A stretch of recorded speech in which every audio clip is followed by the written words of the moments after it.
बच्चों, कैसे हैं आप सब। आशा करती हूँ कि आप सब बहुत अच्छे होंगे और बहुत मज़े में होंगे। बच्चों, आज हम पढ़ने जा रहे हैं एक बहुत ही मज़ेदार और रोचक पाठ जिसका शीर्षक है काल यानी कि टेंस। तो बच्चों, आपको आपकी पुस्तक में देखिए 3 चित्र दिए गए हैं। इसमें पहला चित्र क्या है बच्चों? राघव पढ़ रहा है, राघव को पढ़ते हुए दिखाया गया है। दूसरा क्या है? पर्व ने खाना खा लिया है। और तीसरा क्या है? माली पौधों में पानी देगा। उसने दिया नहीं, वो जा रहा है, देगा। तो बच्चों, यहाँ छपे रंगीन शब्द क्रिया के अलग अलग समय में होने का बोध करा रहे हैं। व्याकरण में समय का यह बोध काल कहलाता है। तो बच्चों, इसकी क्या परिभाषा होगी कि क्रिया के जिस रूप से कार्य के करने या होने के समय का बोध हो, यानी कि महत्वपूर्ण क्या है? समय। तो वह काल कहलाता है। तो बच्चों, आपको ये परिभाषा याद भी करनी है। अब हम पढ़ते हैं बच्चों काल के भेद यानी कि काइंड्स ऑफ टेंसेस के बारे में। तो काल के 3 भेद होते हैं। पहला भूतकाल यानी कि बीता हुआ समय, दूसरा वर्तमान काल यानी कि चल रहा समय, और तीसरा भविष्यकाल यानी कि आने वाला समय। तो बच्चों, सबसे पहले हम जानते हैं भूतकाल यानी कि पास्ट टेंस के बारे में। तो बच्चों, जब काम उस समय में हुआ हो जो बीत चुका है तो वहाँ भूतकाल होता है। इन वाक्यों के अंत में प्रायः था, थी, या, आ, ई, ए, सका, सकी आते हैं। जैसे प्रकाश घर जा रहा था, तो बच्चों था आया ना, तो यानी कि भूतकाल था, यानी कि वो समय बीत गया है। कल हम बस में जा रहे थे, कल पूजा स्कूल नहीं आई थी।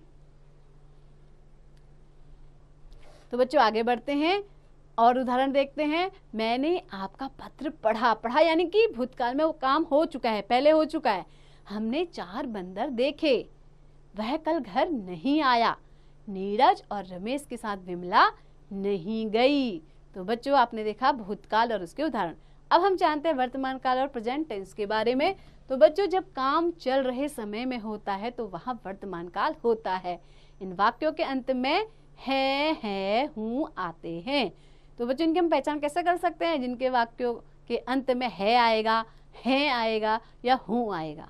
जैसे वह परिश्रम से पढ़ता है, मैं रोज घूमने जाता हूँ, टीवी पर समाचार आ रहे हैं, पक्षी आकाश में उड़ते हैं, तुम वीर हो। तो बच्चों, आप देख रहे हैं यहाँ पे क्या है? वर्तमान काल है। और भी 2 उदाहरण हैं। वे अच्छी अच्छी पुस्तकें पढ़ते हैं, बच्चे मिठाई खाना बहुत पसंद करते हैं। तो बच्चों, आपने देखा वर्तमान काल और उसके उदाहरण। अब हम जानते हैं भविष्यत काल यानी कि फ्यूचर टेंस के बारे में। तो बच्चों, जब काम आने वाले समय में हो तो वहाँ भविष्यत काल होता है। इन वाक्यों के अंत में गा, गी, गे आते हैं। तो बच्चों, इन वाक्यों की पहचान क्या है? गा, गी, गे जिसमें आएगा वहाँ क्या होगा? भविष्यत काल होगा। जैसे अब देखिए कुछ उदाहरण देख लेते हैं।